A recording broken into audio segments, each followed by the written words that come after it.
Hello दोस्तों, आशा करता हूँ कि आज आप लोग बहुत अच्छे होंगे और दुआ करूँगा कि आगे भी आप लोग इसी तरह से हँसते खेलते खाते पीते और मुस्कुराते रहिए। आज मैं अपने घोस्ट स्टोरी के एक अगले अध्याय को लेके आया हूँ आपके पास, तो सुनिए। और अगर पसंद आए तो लाइक कीजिए, अगर सब्सक्राइब करेंगे तो बहुत मेहरबानी होगी। इसी तरह के और वीडियो आपको आते रहेंगे। तो चलिए मैं आपको एक कहानी सुनाने जा रहा हूँ। बहुत लोग कहते हैं कि भूत प्रेत पिशाच कुछ नहीं होता है, लेकिन जब क्या हो कि वह भूत प्रेत जो खुद है वो कानून के नज़र में आ जाए और जो लॉ है वो भी उसको मतलब डिफाइन नहीं कर पाए, साइंस तक धोखा खा जाए। कुछ ऐसी ही कहानी लेके आया हूँ आज मैं आपके लिए। तो मैं यह कहानी मिस्टर रॉबर्ट के तरफ से बोलना चाहूँगा। रॉबर्ट एक 6 साल का लड़का है। तो चलिए शुरू करते हैं। मेरा नाम रॉबर्ट है और मैं आज अपने दोस्त जेम्स के साथ फुटबॉल खेलने के लिए फील्ड में जा रहा हूँ। मेरा दोस्त जेम्स जो है 8 साल का है और मैं 6 साल का लड़का हूँ।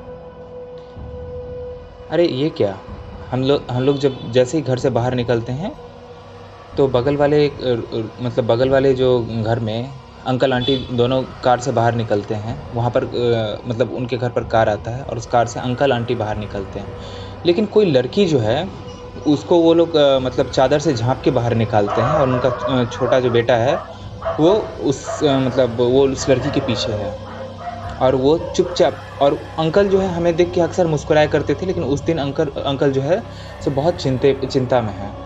और उस लड़की को वो लोग लेकर, मतलब उस छपी हुई लड़की को वो लोग लेकर उस घर के अंदर जाते हैं। तो मैं अपनी मम्मी के पास जाता हूँ, मम्मी मम्मी ये अंकल जो है सो एक लड़की को लेके आए हैं। मतलब? तो हाँ हाँ, मतलब वो देखो ना, मतलब शायद मुझे लग रहा है कि वो कहीं स्टेफना दीदी तो नहीं है।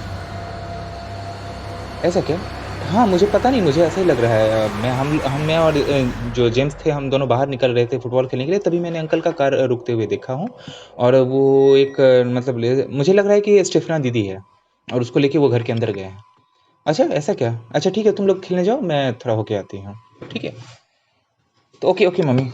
और यह कहते हुए मैं और मेरा दोस्त जेम्स दोनों खेलने के लिए चले गए।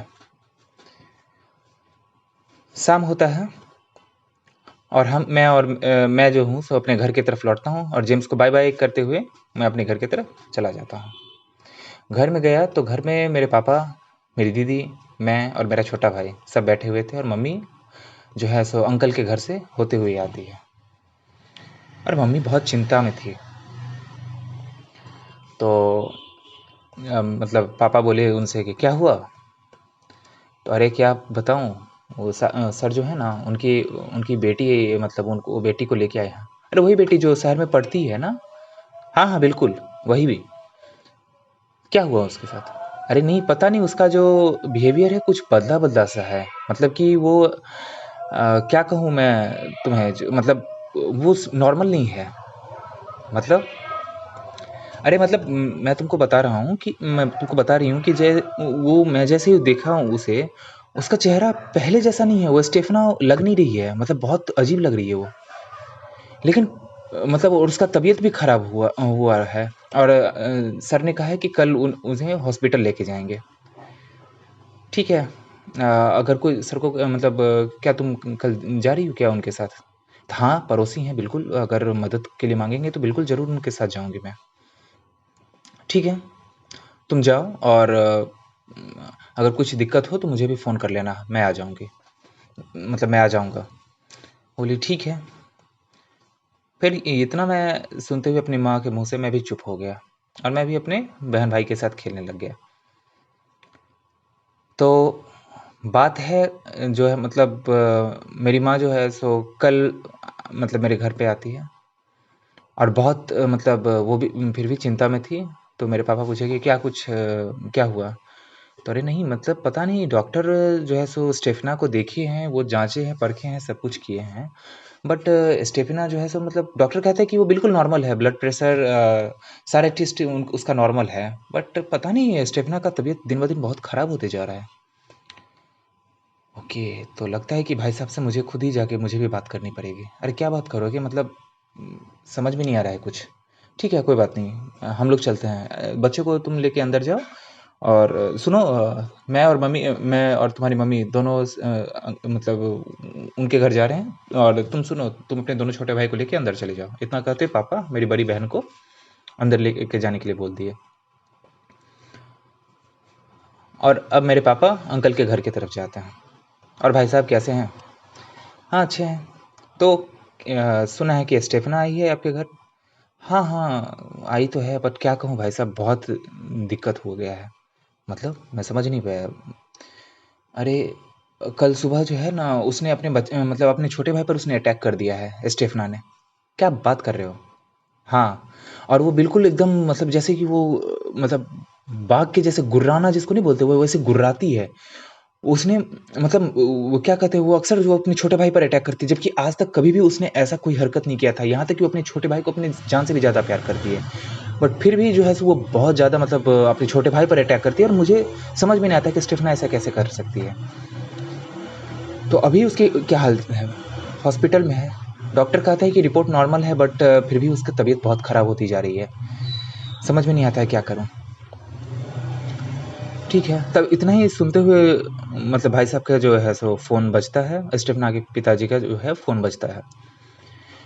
वो उठाते, और उठाते ही उनके हाथ काँपने लगते हैं और उनका फ़ोन ज़मीन पर गिर जाता है। उसकी माँ जो है सो और वो मतलब एकदम मायूस से हो जाते हैं। और मेरी बीवी जो है सो वो कहती, भाई साहब क्या हुआ भाई साहब? और मतलब स्टेफना के फादर बेहोश होते-होते मतलब मतलब बेहोश होते-होते रहते हैं, लेकिन मैं और मेरी वाइफ़ दोनों मिलके उनको उठाती है। उसकी माँ दौड़ते-दौड़ते घर से बाहर आती है, क्या हुआ, क्या हुआ? और भाई साहब के मुँह से एक बहुत ही भयावह करने वाली आवाज़ निकलती है कि स्टेफना अब इस दुनिया में नहीं है। इतना सुनते ही उसकी माँ जो है सो बिल्कुल छाती फाड़ के रोने लगती है, और मतलब उस वक़्त उस घर में जो दुःख का मंज़र था, वो देखने लायक था। मतलब मैं समझ में नहीं पा रहा था कि क्या से क्या हो गया है। और इतना कहते हुए मतलब मैंने अपनी कार निकाली, भाई साहब उसमें बैठते हैं, भाभी जी दोनों बैठती है, और मैं अपनी बीवी के साथ, और बच्चे सब को और उनके जो छोटे लड़के थे उनको मैंने अपने घर पे भेज दिया। और भाई साहब और मतलब वो हम चारों लोग जो थे वो एक कार में लेके हॉस्पिटल में गए हैं। डॉक्टर देख रही है कि स्टेफना का जो मुंह है और पूरा जो मतलब उसका जो बॉडी है बहुत ही बुरी कंडीशन में था, और स्टेफना की अचानक मौत हो गई। डॉक्टर खुद नहीं समझ पा रहे हैं कि यार ये ऐसा हुआ कैसे, जबकि स्टेफना का सब कुछ बिल्कुल नॉर्मल था। स्टेफना अचानक ऐसी मरी कैसे? तो अंत में सब कुछ जब कंप्लीट हो जाता है, मतलब उनका बॉडी को हॉस्पिटल से रिकवर किया जाता है, स्टेफना की बॉडी को। तो मतलब रिचुअल, क्रिश्चियन रिचुअल के हिसाब से स्टेफना को बरी किया जाता है, और उसके बाद सब अपने-अपने घर चले जाते हैं। एक तरह से भाई साहब का संसार बिल्कुल एक तरह कहो कि मतलब बेटी के बिना उजड़ चुका था। बट भाभी जी को कौन समझावे? भाभी जी अपनी बेटी से इतना प्यार जो करती थी, वो अपने मतलब डॉटर का जो मतलब जो स्टेफना का जो कमरा था, वो बिल्कुल उसी तरह सजा के रखना चाहती थी जैसे पहले कभी मतलब पहले जैसे रहा करता था। हुआ कुछ ऐसा कि मतलब भाभी ने वो कमरा पूरा सजाया, और बिल्कुल एकदम स्टेफना का फोटो वहाँ पर, उनका एकदम कमरा बिल्कुल सजा हुआ मस्त। और वो बाहर निकलती है, सुबह उठ के देखती है तो मतलब, और जैसे देखती है स्टेफना का फोटो जो है सो वो जमीन पर गिरा हुआ, चादर पूरा फटा हुआ, पूरा रूम जैसे जैसे तहस नहस जैसे किया जाता है, उस टाइप से वो रूम था। उसके बाद मैं उनका रूम खास करके मैं देखने के लिए गया। मेरे पति मतलब मेरे और मेरी वाइफ दोनों जो है सो उनके रूम गए और देखे। तो उनका जो रूम है बिल्कुल तहस नहस टूटा फूटा था। फिर से उसकी मतलब फिर से भाभी जी ने जो है सो फिर से चादर, नया साफ चादर वहाँ पर लगाया, और उसके बाद उनका जो भी मतलब रूम को जो है सो पूरा अच्छी तरह से सजाया सवारा, और फिर से जो है उस गेट में एक ताला लगा के वो चली गई। और खिड़की घर के बाहर मतलब खुलती है, और जो कि फर्स्ट फ्लोर पर उनका कमरा था, तो कोई बाहर का आदमी ना आ जा सकता था। और इस तरफ जो कि दरवाजा था, दरवाजा में उन्होंने ताला लगा दिया था। सुबह जब होता है फिर से वो ताला खोल के देखती है तो पूरा कमरा फिर से तहस-नहस वैसा ही। और मैं अपना फीलिंग बताता हूँ कि मैं जब उस कमरे के अंदर गया, तो ऐसा लगा कि जैसे कमरे के बाहर मतलब एकदम नॉर्मल टेम्परेचर हो, लेकिन कमरे के अंदर जाते ही बहुत मुझे मतलब एकदम ठंडक जैसा महसूस होने लगा, बहुत ज़्यादा ठंडक महसूस होने लगा। मुझे वो जगह कुछ ठीक नहीं लग रहा था। और स्टेपना का फ़ोटो जो है वो फर्श पर पड़ा हुआ था।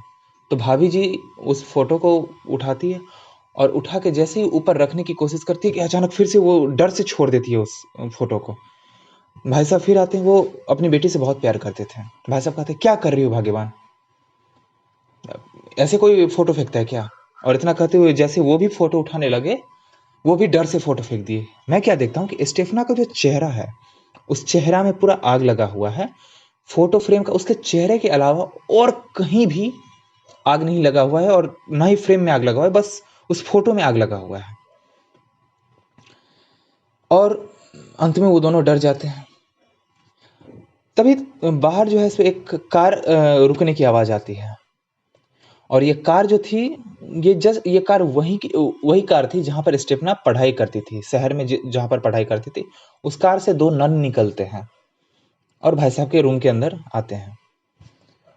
तो भाई साहब दोनों को नमस्ते करते हैं, नमस्ते।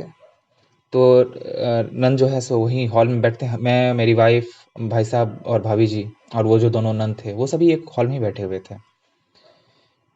तो नन स्टोरी सुनाती है कि एक्चुअली स्टेफना की एक फ्रेंड थी। उसका एक बॉयफ्रेंड हुआ करता था और बॉयफ्रेंड का जो है, एक बाइक एक्सीडेंट में मौत हो गई थी उसके बॉयफ्रेंड की।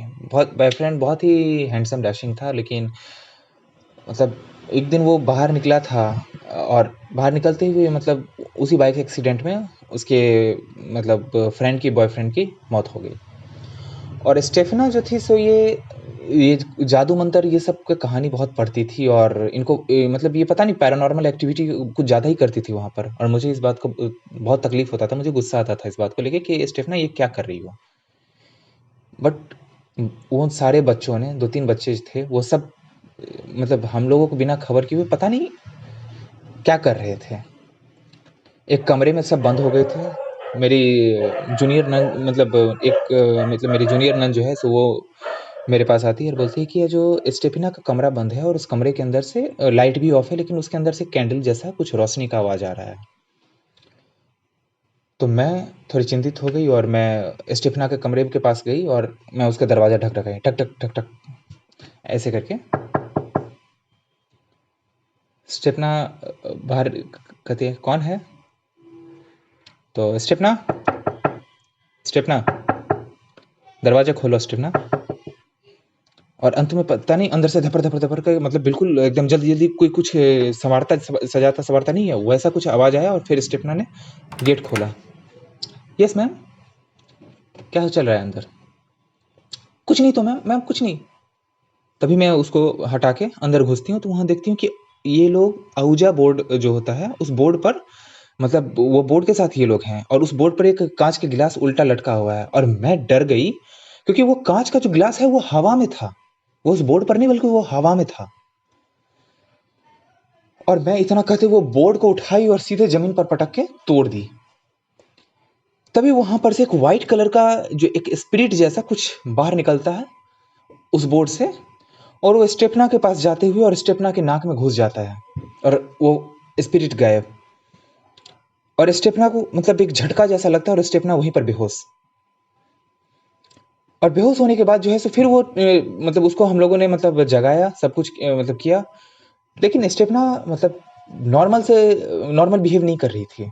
उसके बाद मैंने आप लोगों को कॉल किया और तब आप लोग यहाँ आए और अपनी बेटी को यहाँ से मतलब हमारी तरफ से उठा के ले गए। और उस दिन के बाद से जो हुआ वो तो आप जानते हैं। भाई साहब और भाभी जी बहुत चिंतित। मुझे भी मैं सोच नहीं पा रहा था क्या हो रहा है। और मैं इस बात का मैं भी खुद गवाह था क्योंकि वो उस रूम में मतलब वो रूम कुछ ठीक नहीं लग रहा था मुझे। क्योंकि मैं भी उस रूम में जा रहा था तो वो रूम बहुत ठंडक जैसा था वो रूम में। अंत में हम लोगों ने उस रूम को ताला लगा के, दरवाजे पर लकड़ी ठोक के उस दरवाजे को बिल्कुल सील कर दिया। यहाँ तक कि खिड़की की तरफ से भी उसको ठोक के बिल्कुल सील कर दिया उस कमरे को। सुबह होते हुए मतलब जैसे उस कमरे के पास गया तो देखा कि वो जितना भी लकड़ी का जो वो दरवाज़ा मतलब लकड़ी का जितना भी जो हम लोगों ने सील किया हुआ था, वो सारे लकड़ी टूट के ज़मीन पर गिरे हुए हैं और ताला वैसा का वैसा ही है। फिर भाभी जी ने वो ताला खोला और जैसे ही अंदर गई तो फिर से सारा सामान अस्त-व्यस्त और मतलब घर में कुछ ज़्यादा ही पैरानॉर्मल एक्टिविटी होने लगी। मतलब मेरे भाई मतलब मेरा जो मतलब भाभी जी का जो छोटा लड़का था वो अक्सर डर के मतलब वो सपने से जाग जाता था। वो डर के माँ के पास जाता था, "मम्मी, मम्मी मुझे दीदी परेशान कर रही है।" ऐसा करके वो कुछ मतलब इस टाइप का आवाज़ आ रहा था। अंत में भाभी जी ने मतलब क्या कहते हैं मतलब भाभी जी पुलिस को फ़ोन किए और पुलिस को फ़ोन करने के बाद जो है सो पुलिस उस घर में आती है और पुलिस को सारा बात बताया जाता है। पुलिस ये बात मतलब हँसी में ले लेती है और बोलती है, "क्या बात कर रहे हैं? ऐसा थोड़ी होता है।" तो उसकी माँ ने बोला कि, "नहीं, बिल्कुल ऐसा ही हुआ है। आप अगर नहीं आपको विश्वास है, आप खुद जाके वो कमरे को चेक करें।"